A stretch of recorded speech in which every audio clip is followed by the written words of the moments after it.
In the year before I moved here, I had a sequence of natural disasters, a fire, which destroyed the studio, destroyed the business. So my wife and I made the decision to try something different, and we ended up in Marrakech.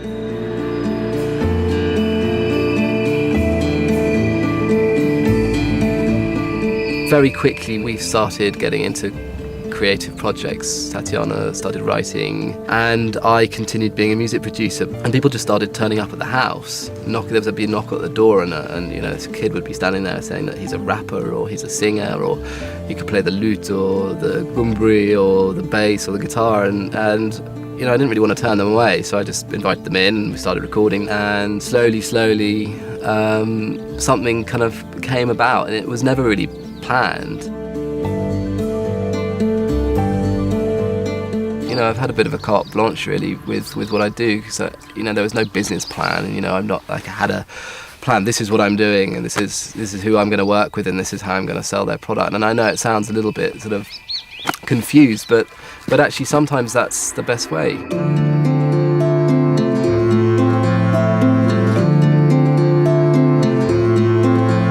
Well, I met Lamia in Casablanca, and we started talking about maybe me doing some music for some of her projects. And then when she sent me the sequence of photos that she did called the Couleurs Primaires, I was kind of blown away, simply because I could relate to it.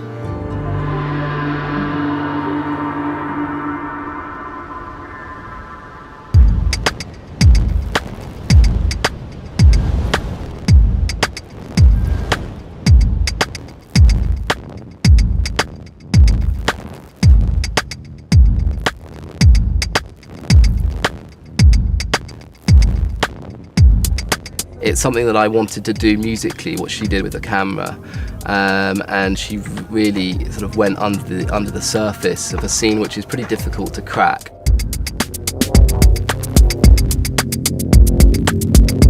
It's a progression of eating, hanging out, and the music, and then dancing, and it sort of builds into this sort of trance-like climax. And the way that it's been exhibited, and these sort of fragmented snapshots, it feels like a jilted memory, and I loved it.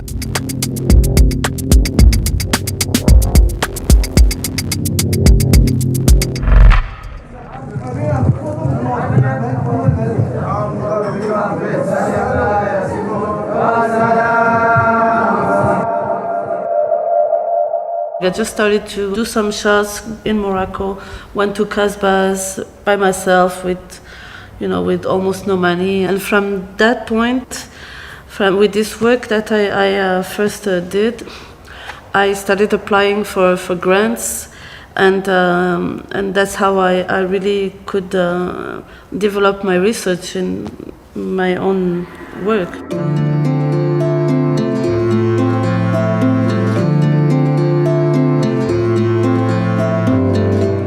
I use photography to tell a story. Although I do straight photography, I mean, my photography is really straight. I take pictures of what I see, what's real, what's really there. They're like words in a phrase, and it's always about my life. But since it's about my life, it's gonna be about everybody's life. It's universal. If I'm gonna take the camera, I'm gonna let myself go with my feelings, with whatever makes me feel something, you know. It's about love, beauty. It's about believing in God almost, you know, in something higher and beautiful. It is time, I think, for us to understand that all over the world that we are one. We have, at last, you know, to live together. I hope I will have time to prove to everyone that it is possible.